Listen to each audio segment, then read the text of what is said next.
ప్రభుత్వం ఆఫర్ల మీద ఆఫర్లు ఇస్తుంది. అది కూడా పిల్లలను కనే తల్లులకి ఒక రకంగా వ్యక్తిగత నిర్ణయాల్లో కూడా దూసుకెళ్ళిపోతుందా ప్రభుత్వం? కాన్పులు కాసులు లేదంటే ఎక్కువ మంది పిల్లల కంటే వాళ్ళకి పురస్కారాలు, లక్కీ డిప్పుల ద్వారా బహుమతులు, అవార్డులు. ఇది తాజాగా చేసిన ప్రకటన. అంటే దీని వెనక నిజంగా పాపులేషన్ పెంచాలో, జనాభా పెరుగుదల వల్లే రాష్ట్రానికి మంచి జరుగుతుంది భవిష్యత్తులో అనే ప్రభుత్వం నిర్ణయం. కానీ ఒక కుటుంబాన్ని లేదంటే ఒక కుటుంబం మీద బలవంతపు వృద్ధుడు అని అనుకోవాలా ఇది? లేదంటే భవిష్యత్తు దీని మీద ఆధారపడి ఉంది, ఇప్పటికే వెనకబడిపోయాం అనేది కూడా ప్రభుత్వ కోణం ఏంటనేది కూడా ఆలోచించాలి. ఇదే అంశం మీద చర్చించే ప్రయత్నం చేద్దాం. సార్, మొన్నటి వరకు ప్రచారం చేశారు. ఇప్పుడు బాబు గారు కూడా ఈ మధ్యన ప్రచారం చేస్తున్నారు ముగ్గురిని కనండి అనేది. కొన్ని చోట్ల ముగ్గురు కంటే తక్కువ ఉంటే గనక కుటుంబ నియంత్రణ ఆపరేషన్ కూడా చేయట్లేదట ప్రభుత్వ ఆసుపత్రులు. అది కూడా మనం అనుకున్నాం. ఇప్పుడు ఏకంగా నిన్న ఈయన మంత్రి గారు చేసిన ప్రకటన, కొన్ని లక్కీ డిప్పులు కాన్పుకి మధ్య దూరం ఉంటేనంట ప్రతి జిల్లాలో ఒక 6 జంటలు ఎంచుతారంట. వాళ్ళకి 6,000 అంత బహుమతి ఇస్తారట. ముగ్గురు కంటే ఎక్కువ పిల్లల కంటే వాళ్ళకి కూడా డబ్బులు ఇస్తారట. వాళ్ళకి పురస్కారాలు, సన్మానాలు, ఇవన్నీ. అంటే ఇది ఎలా చూడాలి? వ్యక్తిగత జీవితంలోకి దూరుతుంది ప్రభుత్వం అనుకోవాలా, లేదంటే ఇదే సరైందా? అంటే ప్రోత్సహించడంలో తప్పు లేదు, నియంత్రించడం తప్పు. మీరు అన్నట్టు మనం ఇంతకు ముందు కూడా విన్నది ఏంటంటే, గవర్నమెంట్ హాస్పిటళ్లలో ఒకళ్ళని కనగానే ఇది గర్భ నియంత్రణ ఆపరేషన్ చేయమని అడుగుతారు. వ్యాసెక్టమీ లేకపోతే కనుక ట్యూబెక్టమీ అంటారు కదా, అవి చేయమని అడుగుతారు. అలా చెయ్యడానికి ఇదివరకు ప్రోత్సాహకాలు ఇచ్చేవాళ్ళు. ఇప్పుడు అట్లా కాకుండా అట్లా చేయకుండా ఉండడానికి ఏమైనా ప్రోత్సాహకాలు ఇస్తున్నారని తెలియదు. ఆసుపత్రికి అదే గవర్నమెంట్ హాస్పిటల్కి వెళ్తే నాకు ఒకళ్ళు పుట్టారికి చాలు అంటే, లేదు మీరు 3-4 కనాలి, 2 పుట్టారు చాలు అంటే మీరు 3-4 కనాలి, మేము ఆపరేషన్ చెయ్యం అంటే ఖచ్చితంగా అది శాఖాపరమైన చర్య తీసుకోవాలి. ప్రభుత్వం కూడా తప్పు పట్టాలి. నువ్వు వాళ్ళని మోటివేట్ చేసే హక్కు నీకుంది కానీ బలవంతంగా రుద్దే హక్కు నీకు లేదు. అదే కదా. ఎందుకు అంటే పిల్లల్ని కనటం వేరు, పిల్లల భవిష్యత్తును కనటం వేరు. తల్లిదండ్రులు గుర్తుపెట్టుకునేది పాత రోజులకి ఈ రోజుకి ఒక మార్పు వచ్చింది. అంటే ఒక కుటుంబాన్ని, ఒక భార్యాభర్తల్ని మీరు 3 పిల్లల్ని కనాల్సిందే అని ప్రభుత్వం ఎలా చెప్పగలుగుతుంది? ఏ రైట్ తో చెప్పగలుగుతుంది? అదే చైతన్యపరచడం అనేది వరకే ప్రభుత్వ బాధ్యత. అయ్యా దేశానికి పిల్లల అవసరం ఇది. ఇంకొకటి ఏంటంటే, మనం ఇవాళ చెయ్యాల్సింది సామాజిక మార్పు. మనకి పేదల్ని పేదలుగా చూస్తున్నాం, మధ్యతరగతిని మధ్యతరగతిగా చూస్తున్నాం, ధనవంతులుగా చూస్తున్నది పాత రోజులు. ఇవాళ పేద మధ్యతరగతి తేడా ఉందని నేను అనుకోను. ఎందుకంటే ఇవాళ మధ్యతరగతి పేదోడు, పేదోడే మధ్యతరగతి మ్యాక్సిమం. కాబట్టి ఇట్లాంటి సందర్భంలో ఈ వాతావరణం రావడానికి కారణమైంది మన కుటుంబ నియంత్రణ వ్యవస్థ. దీనివల్ల పేదలకు సంబంధించిన అభ్యున్నతి. కానీ ఇప్పటికీ కూడా అతిపెద్ద డిస్పారిటీ ఉంది. ప్రభుత్వం చెప్తున్నటువంటిది బలవంతపు వృద్ధుడు. ఎందుకు అంటే, నువ్వు ఆసుపత్రిలో ఆపరేషన్ చెయ్యకపోతే అది ఖచ్చితంగా ప్రభుత్వం చేస్తున్న ఒక దారుణమైనటువంటి క్రైమ్ అంట నేను. అంటే ఒక బిడ్డల యొక్క భావి భారత భవిష్యత్తు, ఆ యొక్క బిడ్డ భవిష్యత్తుని నీ అంతట నువ్వు తీసుకెళ్ళి ఆ కుటుంబానికి నెత్తిన భారంగా చేస్తున్నావు. ఇప్పుడు నేను మ్యారేజ్ అయిన తర్వాత బిడ్డ కనడానికి ఫస్ట్ సాధారణంగా పెళ్ళవగానే ముందు వచ్చే గొడవ ఏంటంటే, ఏడాది తిరిగేలోపు ఏంటి నీళ్ళు వసుకుందా ఆవిడ మనల్ని అడుగుతారు, లేకపోతే అమ్మాయిని అడుగుతారు. లేదంటే ఒక అనుమానం చూడడం ఏం చేస్తారు. ఒక 5 ఏళ్ల తర్వాత అయితే కనుక అప్పుడే పుట్టిన బిడ్డల్ని ఎత్తుకోవడానికి కూడా ఒప్పుకోరు. ఎందుకని? వీళ్ళకి ఇదనేసి దురదృష్టవంతులు, ఈ దురదృష్టం మనకెందుకు అనేటువంటి. ఇది సమాజంలో ఉన్నటువంటి ఈ నెగిటివిటీని మార్చేటటువంటి ప్రయత్నం మనం చాలా ప్రయత్నిస్తున్నాం. ఇక్కడ ఆ ఫస్ట్ కాన్పు వరకు ఓకే ఉంటది. రెండవదికి వచ్చేటప్పటికి గ్యాప్ పెట్టుకోవాలని ఎంత ట్రై చేసినా ఇబ్బంది పడ్డాం మేము. దానికి బోల్డ్ ఇబ్బందులు పడాల్సిన పరిస్థితి వచ్చింది. అంటే వ్యక్తిగతంగా నేను అబ్జర్వ్ చేసి, ఎందుకు గ్యాప్ కావాలనుకుంటున్నాం, నేను చదివించగలనా లేదా, నాకు వచ్చే జీతం ఎంత, నేను స్కూల్కి ఎంత ఖర్చు అవుతుంది. నేను ఇంకా అప్పుడు గవర్నమెంట్ స్కూల్కి లెక్కేసా, ప్రైవేట్ స్కూల్ కూడా లెక్కేయలేదు. వాళ్ళు చూస్తుంటే ప్రైవేట్ స్కూల్ తప్పి గవర్నమెంట్ స్కూల్లో బిడ్డను చదివిస్తే వాళ్ళు అసమర్థుల కింద సమాజం చూస్తుంది. మన బిడ్డని గవర్నమెంట్ మీ పిల్లలు దేంట్లో చదువుతున్నారు? ఇప్పుడు ఫర్ ఎగ్జాంపుల్ మనకి నెలకు ఒక 50,000 జీతం వస్తుంది అనుకుందాం, మన పక్కన వాళ్ళకి 25,000 జీతమే వస్తుంది. మన పిల్లల్ని గవర్నమెంట్ స్కూల్కి పంపిస్తే డబ్బులు ఏడాన పోసుకుంటారా, గవర్నమెంట్ స్కూల్లో పంపించుకోవడం ఎందుకు, మంచి స్కూల్లో పంపించుకోవచ్చుగా అని మాట్లాడే ఇరుగు పొరుగు. గవర్నమెంట్ స్కూల్ అంటే అదేదో అసమర్థత అనేటటువంటి స్టేజ్లో ఉంది. గవర్నమెంట్ హాస్పిటల్కి వెళ్ళడము అంటే అదేదో అసమర్థత అనేటటువంటి ముద్ర ఉంది. అలాంటి సమాజంలో బ్రతుకుతున్నాం మనం. ఇలాంటి సమాజంలో ఇవాళ బిడ్డల్ని ఎక్కువ మందిని కంటే నువ్వు చచ్చినట్టు అక్కడ ఇక ప్రైవేటు లేకపోతే వాళ్ళకి కావాల్సిన ఎడ్యుకేషన్, వాళ్ళకి కావాల్సిన మెడికేర్ ఇవ్వడం నీ వల్ల కాదు. దానికి తోడు ఇవాల్టి తిండి వల్ల ఇవాళ బిడ్డల్ని ఎక్కువగా కనే ఓపిక లేదు. ఇదివరకటి రోజుల్లో సహజ కాన్పులు ఎక్కువయ్యాయి. అప్పట్లో దాన్ని ఏమంటారు, ఇళ్ల దగ్గరకు వచ్చి చేసేవాళ్ళు కాన్పులు. ఆ పురుడు పోసే మహిళలకు ప్రత్యేకించి ఉండేవాళ్ళు. అలాంటి స్టేజ్ లో మా అమ్మ గాని చాలా మంది మా పెన్నమ్మలు వీళ్ళందరూ కూడా అక్కడే చేసుకున్నారు. తర్వాత ఇప్పుడు హాస్పిటల్కి వెళ్తున్నారు. అంటే ఇక్కడ క్రమంగా హాస్పిటల్ ఇవాళ డెలివరీకి ఇప్పుడు నేను హాస్పిటల్లో డెలివరీ దానికి వచ్చేటప్పటికి ఆ ఖర్చు తట్టుకోవడానికి నానా తిప్పబడాల్సి వచ్చింది. ఇంట్లో మెళ్ళని కూడా అమ్ముకోవాల్సినటువంటి పరిస్థితులు వచ్చి ఇవాళకి వచ్చేటప్పటికి మీకు మినిమం 2 లక్షలు లేకపోతే డెలివరీ లేదు. మినిమం 2 లక్షల రూపాయలు పైన ఆ 15-20 రోజుల పాటు ఒక నెల 2 నెలలు జాగ్రత్తగా చూసుకోవాలి. అవన్నీ కలిపి చూసుకుంటే 3-4 లక్షలు అయిపోతుంది డెలివరీ. నార్మల్ డెలివరీ తక్కువ కదా అదే అనేది. దాంతో పాటు ఈవెన్ నార్మల్ డెలివరీ చెయ్యరు వాళ్ళు. మనకి ఇక్కడ ఈ మహిళలు కూడా తట్టుకునే పరిస్థితులు ఆరోగ్యం లేదు. ఇదివరకు ఈ సహజ కాన్పుకి వాళ్ళు ప్రోత్సహించేవాళ్ళు. ఇప్పుడు సహజ కాన్పుకి ప్రోత్సహించట్లేదు, ఎక్కడో రేర్ గా ఉంటున్నారు. ఇంకోటి ఇప్పుడు వీళ్ళు కూడా తల్లులు నేను పడ్డ కష్టం నా బిడ్డ పడ్డదానికి వీల్లేదనేసి డాక్టర్లకి చెప్పి మరి వెంటనే చేపిచ్చేస్తున్నారు. ఇలాంటి సిచ్యుయేషన్స్ లో మనం తీసుకొచ్చి ఇట్లా పదే పిల్లల్ని కండం అనేది కూడా ఆ లేడీస్ కి ఇబ్బంది. ఎందుకంటే సహజ కాన్పు వేరు, ఈ విధమైనటువంటిది వేరు. కుట్లు వేసిన తర్వాత మళ్ళీ వాళ్ళు డెలివరీ అంటే చాలా నరకం అనుభవిస్తారు. శారీరకంగా కూడా తట్టుకునే పరిస్థితుల్లో లేరు. ఎందుకంటే వాళ్ళు ఇదివరకటి రోజుల్లో తిండంటే వాళ్లే నూరేవాళ్ళు, వాళ్లే తిరగలు చేసేవాళ్ళు, శారీరక శ్రమ ఉండేది, ఫిజికల్ గా ఉండేది కాబట్టి తట్టుకునేవాళ్ళు. ఇవాళ వచ్చేటప్పటికి ఈ దిక్కుమాలని తిండ్లు తింటున్నాం మనం. పేరుకు గొప్ప తిండ్లు, డబ్బులు ఎక్కువ గానీ ఇలాంటి వాటిలో శారీరక ఆరోగ్యం ఎక్కడుంది? కాబట్టి మనం చూడాల్సింది కేవలం నాదే రాష్ట్రంలో కూలీలు దొరకట్లేదు కాబట్టి, దేశంలో కూలీలు దొరకట్లేదు కాబట్టి, మనుషులు దొరకట్లేదు కాబట్టి, వృద్ధాప్యం కాబట్టి అంటున్నాం. కానీ ఏ బిడ్డకైనా సరే భవిష్యత్తు చూడాలి.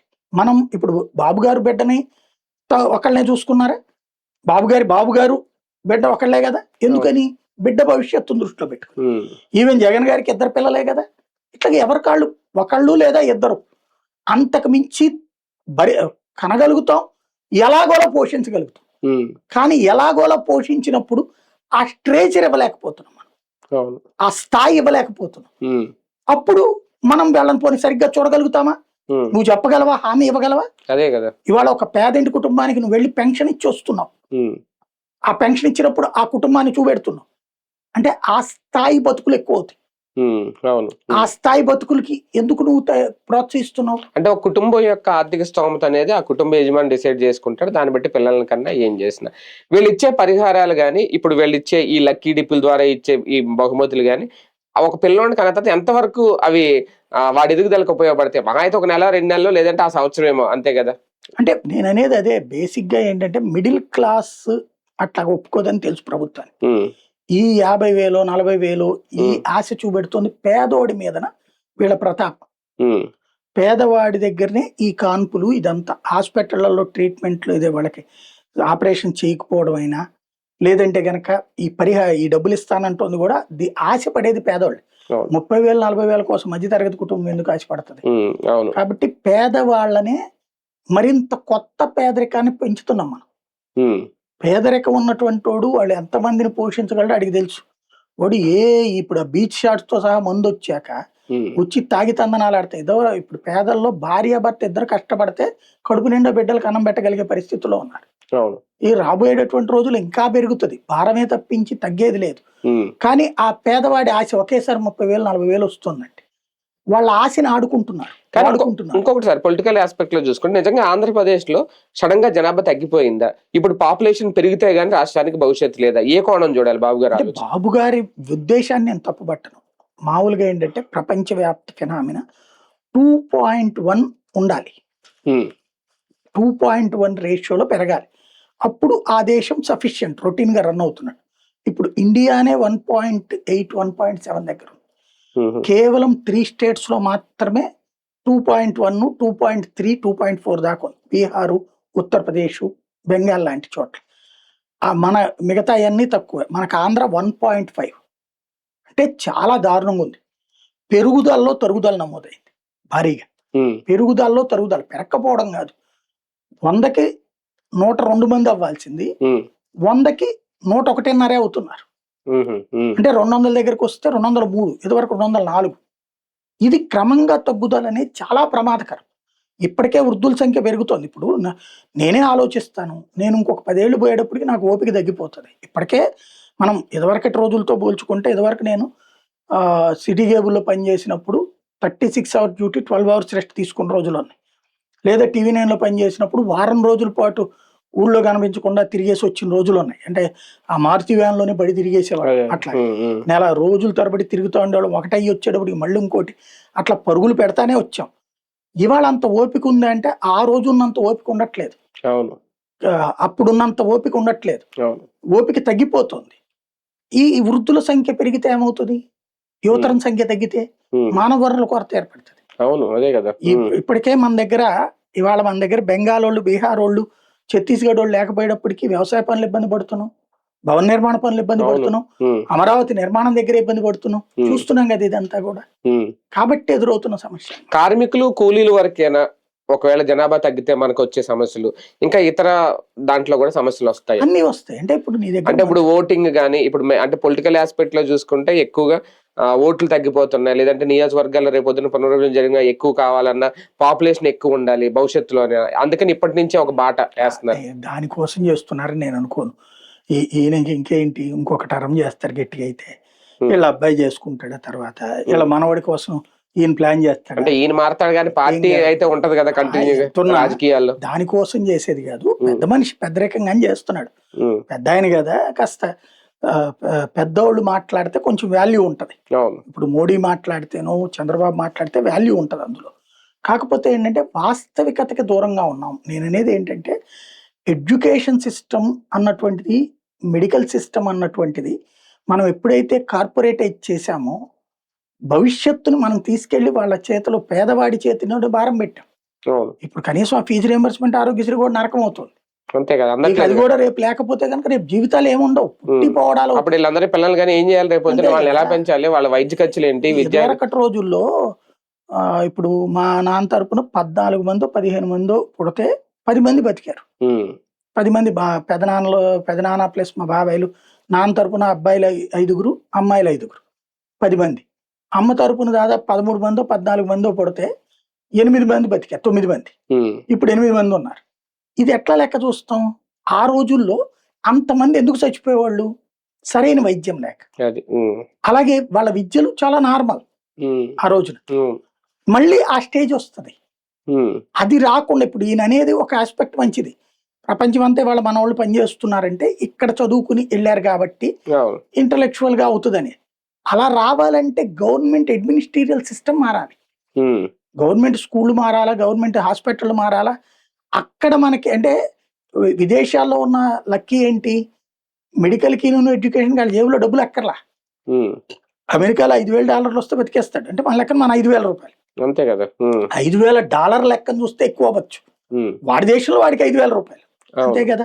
ఎందుకు వాడు సఫిషియెంట్ గా బతకగలుగుతాడు అంటే ఎడ్యుకేషన్ కి మెడికల్ ఖర్చు పెట్టకలా. లేదో ఇన్సూరెన్స్ ఉంటుంది దాంట్లో, ఎడ్యుకేషన్ గవర్నమెంట్ పెడుతుంది, అవసరం లేదు ఇక వాడికి.